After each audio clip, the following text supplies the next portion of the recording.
Swerving, oh my God. Swerving through these lanes. Swerving. Good afternoon. This is Tony with Stagger Media. How y'all doing? This is Sunday, day before Labor Day. We're here in Maryland. Unfortunately, David is my partner is not available to be here right now. So basically, we have a lot of content. We want to get you guys on the channel. Truth is, me and David both have full-time jobs. It is harder than we thought to put content together, more just providing the time to do so. So basically today, I wanted to provide a video for you guys, something a little different than what we usually do, something real simple, real easy. I wanted to introduce you guys to one of the vehicles that you'll see a lot on the channel. It's my truck. It is a 1500 Sierra, 2011. Extended cab, not crew cab. It is obviously it has the 5.3 liter V8.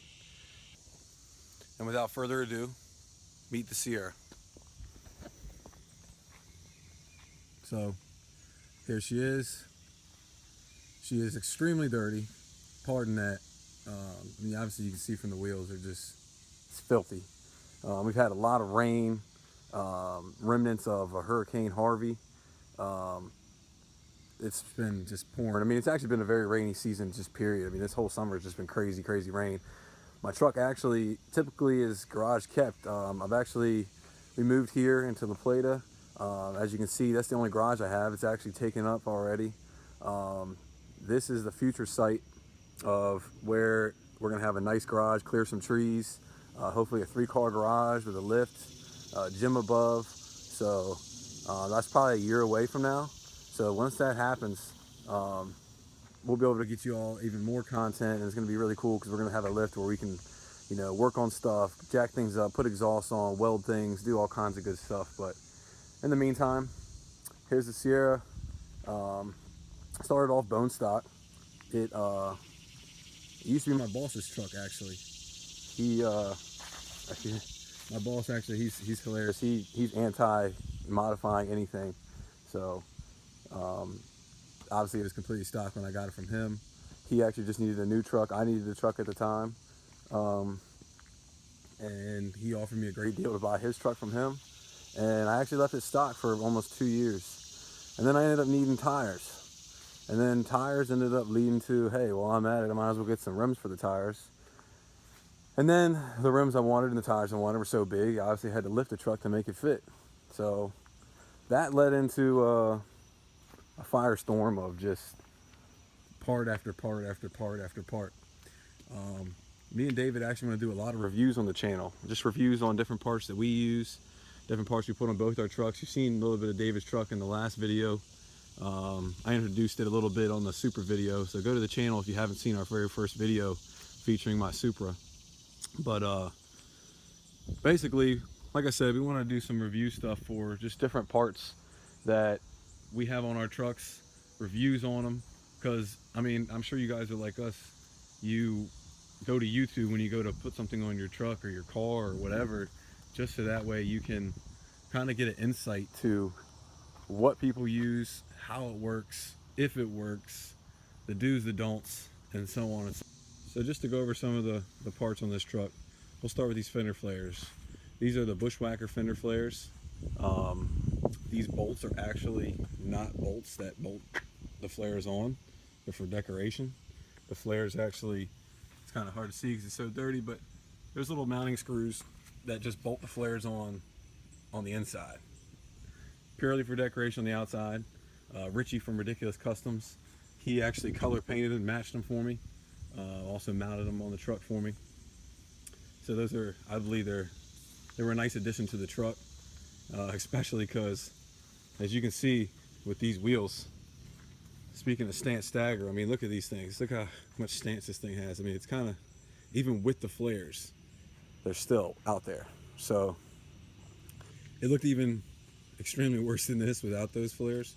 So they were a great addition. Actually, I really love the way they look. It almost reminds me of like the Liberty Walk type kit, like a bolt-on style wide body kit. The wheels are fuel. What sold me on the wheels was the color of them. It's called anthracite. It's one of my favorite colors. Gray is one of my favorite colors, which obviously, I mean, truck's gray, wheels are gray. I just thought it was great that they're similar to the color of the truck, but different enough from all the other fuel wheels you really see that I didn't feel like I had wheels that everybody else had. These are a two-piece wheel. I don't know if you can see the bolts in here that go all the way around. I'll do a review on the wheels and the tire setup. Actually, these are Toyo RTs, not your typical, it's a hybrid tire, not all-terrain, not a mud tire, it's a crossbreed. Inside we have Dirt King upper control arms, 6-inch extended Fox Racing coilover with reservoirs, the 2.5s they call them. And in the back we did Fox 2.0 struts, and it's hard to see, but there's no blocks on this truck. This is a 6-inch suspension lift with no blocks. Originally I did a rough country suspension lift and we were using blocks, and once I got a hold of this Fox setup that's actually through BDS, we did away with the blocks and did a full 6-inch extended leaf setup, which actually, you know, helped a lot with axle wrap and just overall just feel the suspension. But like I said, I'll do a review on all that stuff another time, parts individually. You know, we'll review each part individually and give you a heads up on the do's and the don'ts. We have the 2500 series mirrors that come on the newer trucks. These are not straight from GM. These are a knockoff brand. I'll do a review on these separately. There's some good and bad about these, but overall I do like them. Definitely gives it a beefier look. If I could, I'd do it all over again. I like them a lot. There used to be a lot of chrome on this truck. Those letters used to be chrome. There used to be body molding, like typical on a GM truck right here. This bumper used to be chrome. It's been plasti dipped, just like the emblem on the side. Same thing with this emblem, it used to be plasti dipped. Same thing with this GMC emblem. It used to actually have a chrome outline with a red center. Kind of just did our own little plasti dip on the outside. Got some gray paint for the inside. Got the window visors. They're the AVSs. They been color matched as well. Match the truck. These are actually the Spyder Headlights. I'll do a in-depth review on those another time. I'll give you a little glimpse of what they look like. They're LED, very nice. This grill used to be chrome, plasti dipped. Same thing. Went ahead and got some silver paint, taped everything off, taped off the GMC emblem. It used to be red. This bumper used to be chrome. I'm not a big fan of chrome. The mirrors actually were supposed to be color matched, gray to match, but it's been tough to do that because of you can't really take these mirrors apart without to be able to paint them the right way. You have to take these mirrors apart fully, and they're not easy to take apart without destroying them. We don't want to do a half-ass paint job and then paint starts chipping. As far as exhaust goes, the paint's actually trying to come off a little bit. I just put an $80 MagnaFlow muffler in here. Just cut the old one out, had someone weld in this MagnaFlow, and then we just have a MBRP tip. Went from a 2-inch tip to a 2.5. Nothing super aggressive. Like I said, this is not a diesel. This is a 1500. It's got the 5.3 liter motor in it. So we'll go ahead and give you guys a look under the hood.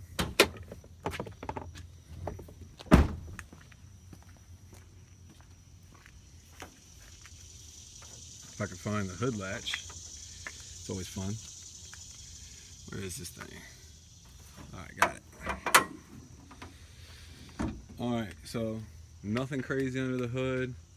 A little dirty right now. The only thing I've done as far as underneath the hood is this is a K&N Black Series cold air intake. It's very nice. All K&N intakes, they're pretty much all the same. They're nice and I like them. Creates a good sound. All right, y'all, we'll give you a little tour of the interior. Dirty, like everything else. Sorry about that, but it's very, very simple. It's a SLE. It's a GMC Sierra SLE. So the SLE package is technically came with cloth seats. These are actually cat skins. The reason I ended up going with cat skins is this seat right here, I actually had destroyed with battery acid from a lawnmower battery. You can see here's some more of the carnage. Still haven't decided what I'm gonna do with this carpet. Literally just, I don't know if you can, how well you can see that, but I mean, it just, literally the battery acid just ate through this stuff. I mean, it destroyed a pair of my shoes. It destroyed that seat. So obviously we just did both seats. And why, that was also done by Richie at Ridiculous Customs. And while he was at it, he went ahead and added us heated seats, which I'm so happy that he convinced me. He was like, hey, while I'm in there replacing these, I might as well go ahead and give you some heated seats while we're at it. Did the back as well. As you see, just completely dirty. But wish this was a crew cab. Like I said, I bought this for my boss for a great deal. Can't complain. If I had it my way, I'd have a crew cab, but the deal I got, I can't complain. Gotta take what you can get. So that pretty much sums up the truck. The only other modification that I haven't told you guys about is I have a Diablo in-tune tuner. It's y'all might be familiar with it. They make it for several vehicles. Pretty straightforward. Plug it into OBD2. Right now I'm running on just a 93 tune. It's basically a bass tune that they have on the controllers. There's actually a guy named Lou. He goes by Diablo Tuner. I believe that's what it is. He has a website where you can data log what the truck's doing, and he can kind of give you a custom fine-tuned tune for the vehicle. I do plan on doing that. So that leads me to my next thing. What's to come for this truck? On the channel, you'll see over time, my goals for the truck are to put a set of Willwood brakes on this. The rears are actually drum brakes right now, which I'm not a huge fan of at all. I hate drum brakes. It blows my mind that, you know, a truck this new still would even run drum brakes. I think GM needs to go away with that. It's to me, it's ridiculous. The fronts are obviously disc, but the rears are drums. So I've seen conversions that people do, and ideally what I want to do is I want to do the conversion in the back, and then I want to get a set of the Willwoods front and back, and I think it would just look ridiculous with these wheels. I mean, you don't usually see trucks that go that extreme with the brakes. And you might ask, you know, why do you want such big brakes? Why do you need them? I mean, well, A, it's going to look ridiculous, but B, my plans for this truck is to do a LSA supercharger. I'm not sure how familiar you are with those. The LSA blower came on several of the GM vehicles, like the CTSVs. I really just want to run the LSA blower, a set of cams and headers on this. I believe we can easily make some, you know, 500 plus horsepower. I just think it would just be awesome to do with this 1500. You don't usually see people sink too much money in or do much performance miles with these type trucks, just because, I mean, usually people are going with the diesel, the 2500, which is so easy to make power. I mean, you put a tuner on those and you're making crazy power. I mean, the tune on this with the Diablo, it, you know, it made it shift harder, shift a little later, and it gave it a little something, but nothing crazy. This is not my daily driver. This is actually my work van. This is what I drive to work every day. So then I have this, I have the truck, and then I have the Supra. So that pretty much sums it up for today. Just a quick overview of the Sierra. One of the vehicles that we have that you'll see a lot more videos on. Comment below and let us know what videos you'd like to see with the Sierra. If anything, you know, we want to hear what you guys want to see, because obviously that's what we want to post. So if this is your first time seeing the videos and you haven't already, please like and subscribe to the channel. We'd appreciate it. And y'all have a nice Labor Day. All right, see y'all later. Stagger made it, all we got them wrists on that. Stagger made it, all we got them wrists on that. I just live my